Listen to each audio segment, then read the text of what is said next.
Assalamu alaikum wa rahmatullahi wa barakatuhu. Iskato molu ngalmu mebe konton grupo kono tarin cewole mu anim musolu dindingol nin kebal mu mebe nyaton kolu nin komankolu sunna dunke kafo mi yalon ka mu kafu barakamati atemi yalon ka mu kunnabiya siloti duniya anin alkiyama kafo mi yalan ko bo sunno balundi kan ka bayro ke bidan wala mi yalan ko atelemu duniya nin lakira kunna kuya sababoti malamin na bidan o keta filibante yaleti filibante ya dun kam mosam badamin kila ya wofu moli la ko adum kombe ngalo nyami nyama mbe mol mu mebe konton na mbe Facebook ko no kunun nga Yusuf Trabe diamula barani molo ka diamu ka fimi ko Musa Sedi bare kesle be kering mi yalon ko abedending iko gouverneur nyi wole Musa Kumandi Musa Sedi prokate danko wala yo kumol min be ka foji nga kumo traité ma nyawanya bara wala mu nyinti ko ate wo nyinkele kilo mi yalon ka be sunna dun kel ni sufi yo tema wo ku kilo ngolo mu bara kilo nyinna bunda min be dending moriya ku wala ngalon ko wala mu yo birin wodi amo be kering kumo nyin koy tante ma jeleto ana Yusuf la diamo kono ngalla moy fameta demanding nata buje ntata WhatsApp ndunta iskato kono beren dunta je dron ngadia mol taraje mimbe jandin ko nyinna yo dolo ba fala ko Musa ye kumandero ko pour molbe yete danko eta Musa fasa abete yata bak dolo ba fala ko ayete danko dolo ba fala kana te danko yo bar tuma do ngalon ko mo jama tuma do diamu takaje ko akana te idanku yo bunda to fulo jannim be continue lafta kam fu mole mo me bawo adinu nasiha muslimi adina mo nyoko no tadi alti adum bebe dending ngani akil la pour ko sunno balundi ka to nya fa wala mo to nya te ka fasa woto wakamala nsemin fono woto ning banko kan dawoda mbe seke hakiltula bati proka banko la lualo ke kanta baake banko la lualo batama kanta manya minna wala molbe la kambe muta wala musarrutu mi yalon ko kila ko minna ko al muslimuna ala shurutihim akamunta sam molbe la kambe nta wala luwanyin ni mariya bunya akamunta ko molbe la kambe ngoyolo bunya yo barni wati min ne Maria tinya fana kamunte mulu mebela kambeng lo tinya yo ko mbe jandi sifa dola ndese min fono molo jolo mo nyinte ko ning wati wadre nyi sifa ibele la tala je ka faaje wala man nyinkela molo sakata baake se luwala lodla lo go ko nyinto ni luwa ya la nyame luwa ya la nyame molo sa la wo nyama molo sakata yo luwala ko korosi baake because ini molle be nyola min yalon ko wate be la nyini kan e kala to nya fo kan alon sunna dun kile sa ko fitna molle le moti ba fala ko terroriste le moti nyen ku jamalu ko be ngalo nyini nyam yo nim luwa kuna te mari mallo ku ba ke luwa ku kono doron ye mistake ko so doron asina ke diamo do timise kul mane mi se dawa kawa kuyen wa kamala luwa ko mose ni min belo lalo lata je ngalo wala ko nyinga no ma ngaje ko na mun luwa te nyin ku kar to ngana luwa nyin lonje o ko la min lo la min tala ko lo la nyin taje yo bunda nyi mi yalon ka munyi moriya bunda to fende mate mi yalon ko ntlefta pour ngodo mon dinne foji ngalon ne ko molu ku matale ku molu bele foji bari tumado ni ko moriya nyin kum wona fota ka sufiyole kamfa baake ake dimin itulo kaje ko mulk ala fallel ne ke doya itol kaje wala nyama wala kalif mulk alif e kalif wala feya hani nyanta nga famu dino kono ko dino nin ku ko te mankiliya dino de atemo ala taleti ala le warata bari ala fango nsafa ko kila wala nin dino nat ala ya dia tella adun kila wata molu mu mebeti yo momo banyin dino kono isike ba nyaaw nya ya isi alfa nyaawo nya kila la kuma kan wala alfa ya teteti kila ye minki ala sunnol ke ba teteti wala alfa ya teteti wala bunya ya teteti dul bel alfalu kila sunnol wara teteti woto kammalan ka di amala ko sunno balundi ko mi yalan ko min be ko moriyalu moli ala kidilo fonne ya moye monya bari hani wo nyaawo nyanse nyo diamundi ko nyinna nsafo fonya la mi yalon ko abe la kurin abe sabatirin ko moriya nyim amanje ka foko min ka molu karandi iko ka fo karimu morol ti hani wonten ika min fo wala munyinti ko barol libije min yalon ko ika fo mi ko saferi moriya do ba fala ko saferi jalimeya mori be wollonne omo fenneti mi yalon ka man sabade sariyango kono amantara ande be mo kilna sariyango kono kila na manna kila nene ma fo moye sahibolu ma fo moye imake fana bari hadina alfa fo min fo tambe min fo kaake abe sufi kunda min fo tan ne ke bala min yalan ko tambita o ke bala fo la lonna balu min yalan ko le sariyango lon anyama woli fo le nyin kulu bayle imaji jalo fo ko don kilo fa ka foko safari jali molla baro ka lonna bali diminne ni jalo kuma kan mo mbande ka do jalo ka nyin ko fo kuma fo fole oto lonna bali min yalon ko woli safa min yalon ko arrasikhuna fil ilmi itolla level la walla tolla mustawala ila lonna bali min mulla lumuluti woli jamol wol manke molti mi yalon ko ka safari moriyaki kaatu yalne ko manke siloti wo moriya muneti baadin wol ya fo ko nyin jibero le melan ko mol keke dino kono jibero sifa wo sifa mi yalan ko soko mi yalan ko ya nakinde muslimi ya dino le la sariyan kulo ko wala do ko ne ko ka jiber la ngoti amanche kuti min sabata sariyan kono kaatu fende mati mi yalan ko ni asar akiti fo jibe ba tan la kila sallallahu alaihi wa sallama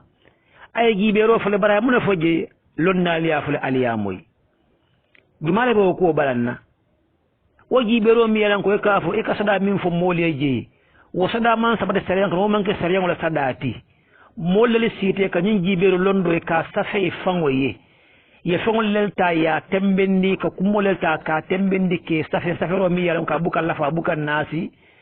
ka molla hajol mira nyin seke molla hajol te nyin min seke molla hajol te yota ya mira yanin kuwol tembendi ye sala fana mire kumfe ka fo nyin ku kare nim monate ka nyine mala sadati nyine mala sadati ayatra ko wol manke ku sabatirinti ndolla alfale wol tarajele bal ndolla alfale ma ki jede wo sota jamani jang nyilla silo fo ne ajiba pata arabul liya biri watu mena nyin sufiya na to sufiya bulo janjanta bulo yan nyin kulu mu me be finta wol kono woto wol manke saryanti saryango fo wo kulu bayile sada saryango kono wo manke wo sifati kamen fo ko be kay fansen bendi minna mol saaje ko minnu ma long ko wo sada wala ka mo tankandi wala ka mo la hajul jarhani ani aka benne barabuka kikatu ko saryango ma wonnati imaje nyin jibelo la ala jibe bang jibelo fo damma ni ya jibe ba jala ko ndolla jamano ko nyin sanji dan tan la bu ñu tambita ala jibe bang fonnin ke gelle kata nyin du masula nyin basira nyin yalan ko nyin ba ko weti kata tibabudu mo jalle niyo to tan nyin jiyo kono mo jalle niyo to tan jiyo kono kato fonnin ke li me sabari ibitala ron sembola mun yatinna fonninke wo fonninke nimbe wullanto la nyim banko kanjan Senegal Gambia Guinea Bissau Guinea Conakry Mali Mauritanie jama bije wol momo be tamala wol kata fo sita jiber la ya folo akata jiber la sifa de fo muslim wala jiber nyalem bang fo akata wotanol te bambara fata bitar la ya folo wose kumo fa wala ba wulin la aynata bar wodum fana kamula jibe yemin safi yemin landi ataka wala jibe nate wo jibe ata fana ka wala fo ite ba ata ko min fo ite wo manke sariyanti sariyan o mo fay ni wo ko te ko sanjel ila silo nyin sadakar bon jamindiro ite yaaje ko sayla silo nyibe tankala kasiman tariji wo min be wo fo kan ya ite ate malong min funali ya long wol kono wol be ko digine wol ya no ka manke sariyan oti molli ya adada ya dunde dino kono bar sañi wol be balu kam mollel la bawo ka jela ko nit ñi dal tubabu da men dirom abe nafulo ba so la bi ba jela ka se ken kilianoti ati nafulo dimbulo kon fonnin kele be hañeta kam wuli wol ñama kata ñin tuwabu silo la mo jelen mir taje mo jelen nafulo kasarata hani biya be keri moto wala mo fi lu jan 15 ke hatara ko moma wulindi wo man wota feyala mobe ba mo la jabe tala mo la ta man sir la be tala jikirin nako wobe min no fala ko nyinni nyinke do be jetu ma do safo di le safo nyim mustafa le tin sallahu hani kulungo na boyta safo dan damin dron tuma do be ka to safo be mo ko be miro be kerinde mo le min fo idala mo le min ta ya tunka ya ke dino kono ika fo ko nyin safo ka abe be kerinde oto mo ka nyine fo ya jele oto saboli nyama ka katu mol do kundi dino kono mol ka diya mol la katu mol min ya lon ko ka ku jamaluke tuma do wo katu mol ka min ke mbe ngal ne ka katu mo tenin katu mo sifa e ko daro la jeban walla ko bet bawo daro la bije ko me ka fo nyami nyama alenti nyaro wala be mo fenete mi yalan ka man sabata dino kono kila ma wolong kila sahibul ma long bayile o katu mo mi ko kadu ko ndaka aka kuuka dir wo baro naka kuuka dir wo mu kortete adu hanna buka kuuke fana woto na buka kuuke ni te ka wondo ko ndi ka molla sango mutebul woto sañi man ra fenke ka molla e ka molla nafulo babalu ka wolla doron adu wo man da tariyango kono dayla jamal lay bije ha ka foko nka molleta ka mol doku ka mol kanundi nyola moni moye kanu bawo niyo fo mu ku kendo to mo sa ko moye mo kan yalla ni ko be diamla baro bunda nyi ngati wo mu ku kendo de sa midi ka moni mo kanundi nyola bala fo islamo dino wala la sariyan kulo fo abijele banko mo ka moni mo kanundi nyola ba wo man sabati sariyan ko no feren kuma kan o sahayalo kan ko kumo lebi je miyan ko kamin do ko ndim min ka sa mo kanu diya kuya wo man soto ke woni muso ka kaya nyoyle ku jama sabo kamala sariyan ko no pour que molte mo fo da ke kan do nyola sariyan ko le ke diya mole ke islahu e ka wala ke bara manje ko fenne bi je kamin do ko ndim min ka mole kan do nyola day la jamal lebi je mi yo ko nyim bay ko wo manje ko sabateri ndi sariyan ko bara soko ka molte mo taladum ba wo talande fana bi je ko ika modo ku katu mola moni moyo te moyo tala wodun se bete yano bang alquran o yewo fole yajil ika fengo karam mi yalon ko yufarriquna ika frandiro ke benel ko banel mari awzoji modala fudu nyama fulol te mo kata ke te mota katala yala wo jowata bakre di yajil nim bebe wo moriya ko ne ka fumi ko siti ko ngombe ngalonne ite adama di ngota ya siti ko siti ko kam ma sibo men ke adama do ni mo siti ko ni aje ba mala ko bi nyin ala tala pour kafa bare muslim mo le kake wo siti ko ka mun la wala mun ti ko ite ko molle bi jebe ibe nyose ya tulungo ke kan mol na tete ya nyindo ko ndulefta nyose ya ko ndulefta pun dole ngata londo be te bulu mi yalon ko kamin tamande ika moto ta ika dundige ni dundige da mandron wo mari la londo mi yalan ko wala yewo ko nyinno bawo siti ko na jama ni jimni ko siti ko ngoke yalan na ko tulmal ibeta tulungo min na ibeta ko min na nyose ya ko min na ika jila ko tulmo ko nyi tulma no ba ke lebta pour nyin kamala mi yano wo se fo to sasot to dia din na fulo min bije pour to sosot ngo ya tabe stete ya ite ka wo baro ke ka siti ko ngoke ye montoro la molukan montora jewba ya la molukan wo mol finale wo sa wolnante wala londo nye filima wala kana fenno kotek wo mo bara jewba ti katuko wo mo korte kite be nyamen sariyan ko mo le na nyimma bete ya we mo jalle tora mol ka nyotora jalle ke wala dino ma wo fo wo man te kuti milan ka bete yata ika famle yo fo fo nya amam bete ya yo roshiti ko nya muslim molle kake moriya be wala kono okay ni tata ko iko mol ka mo nyamandle ko ha wo fona mantara sari ni sidi ko min ka fa mantara sari yango kon bari londole muslim moliyata ya karan ya nakindi dino la akata moriya ta sanyi moriya milan ka mantara dino kon ni tara jibar je ko ketre ko iko nyamandiro ka moli nyamandi iko wo fona bi jele ka mo nyamandi wala ka mo halaki ka to moriya kono to nya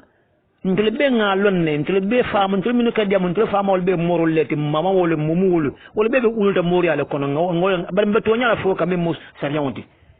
mi yalon ka se mol be to ranga wobula nyamandiro walla safa ko kamo halaki abebe mori ko kono hande abukake bari ayya wobe mula kulati bari tuma do ila londo kono londi fi mustaranyoje mi ya niya nyindam bendi dino la islamo dino la sariyan kullo kono amantara woto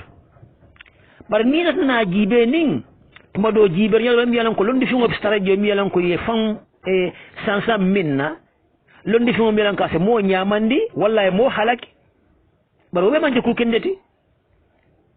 wala sabu hanni be diamo le safoko jama e kanyin mo halaki ko le ku jama fo ka foko karnin karla selta nyokan e karle nyije karla atakta karla tenin munan ko duniya kutu je min jetta pour que adama dingo nyamandi walla ka adama dingo halaki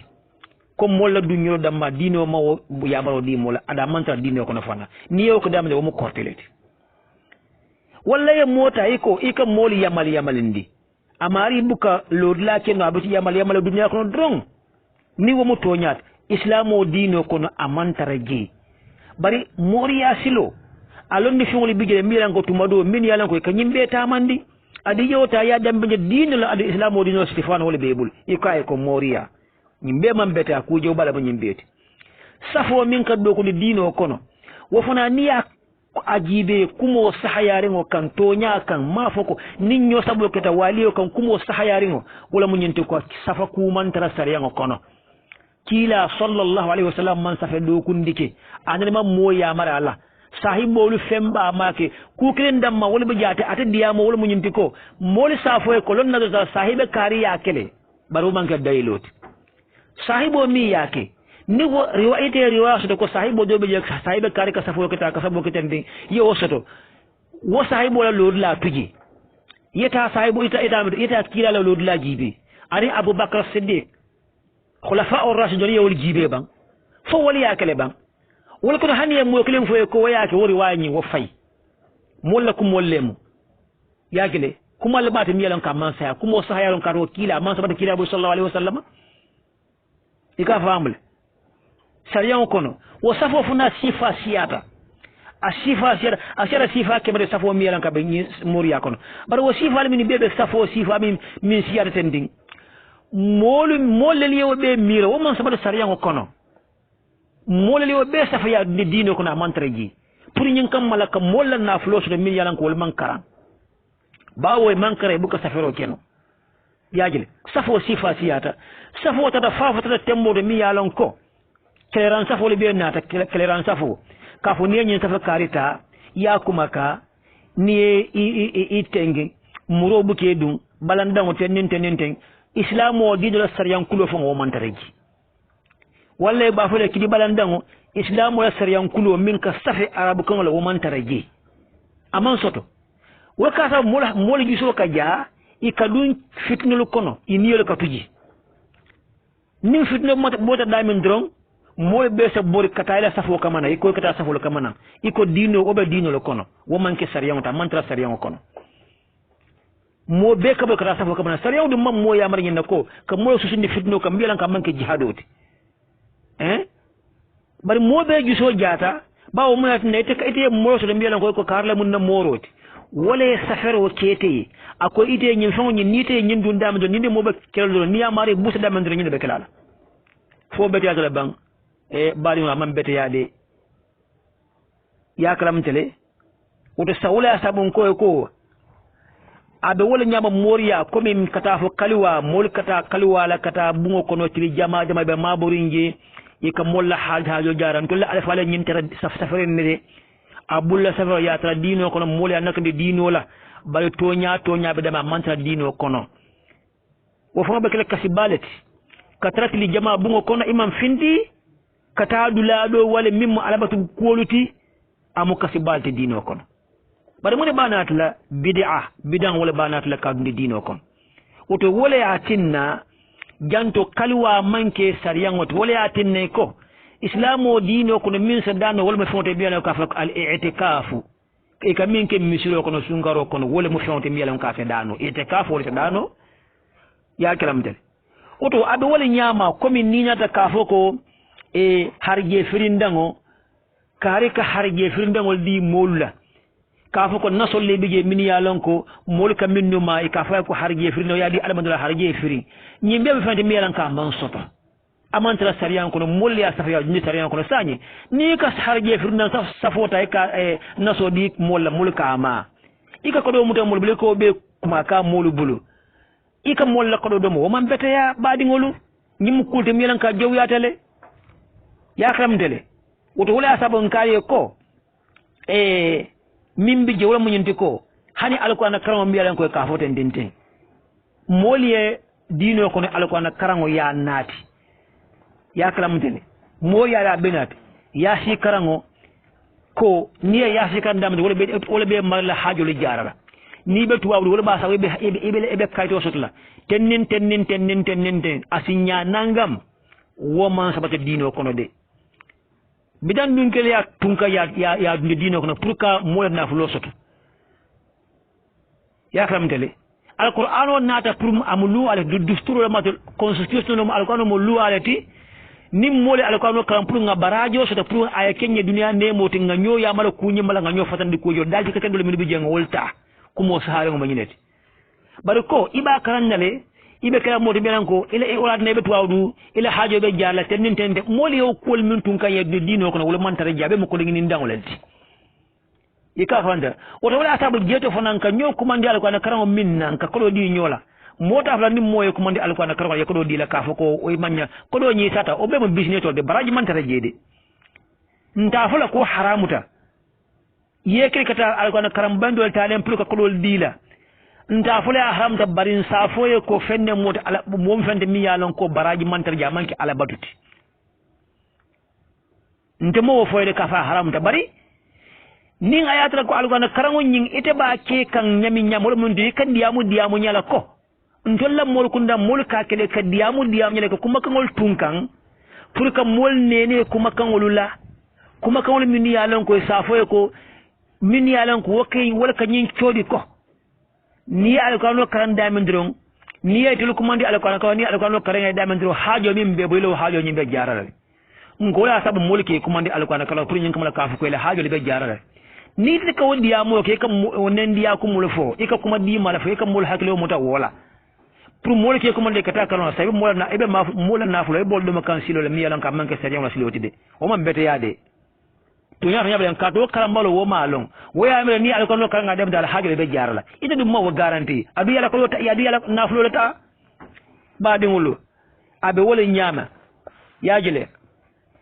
abe wala nyama man saya fana iko ite mo morol te ko ha ika fo moye ko ni la man saya la mbe do ku ke pre man saya so ite du wo man tra sariya ngokono oto ba fa nga duwa ite ika fa mbe duwale ile duwa ika wala mo dika fenni le fa nyante kam minnuki ika fenni le safe ayante kam minnuki ika kuule ke iko wala ba sabab abe man sa yasutra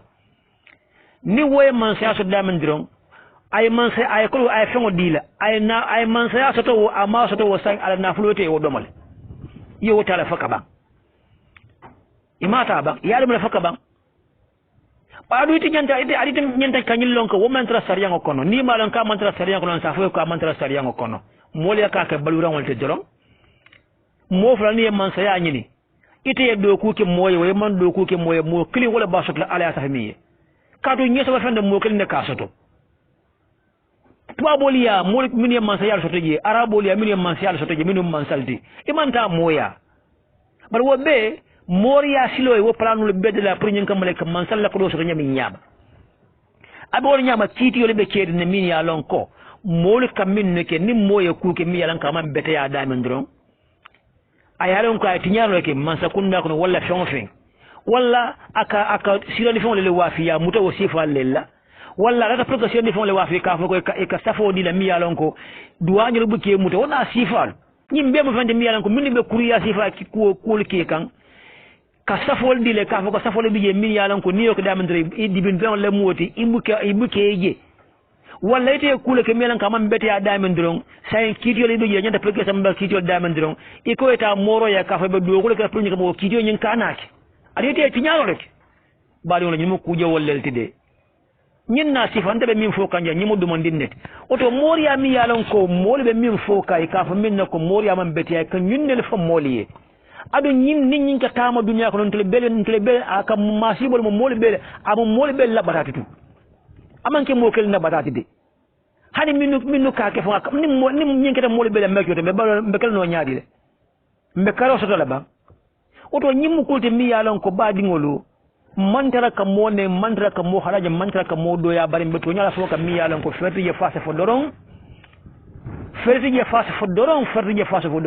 hannin do la balu babala bar do la mantora bale babala ada manke sariyangoti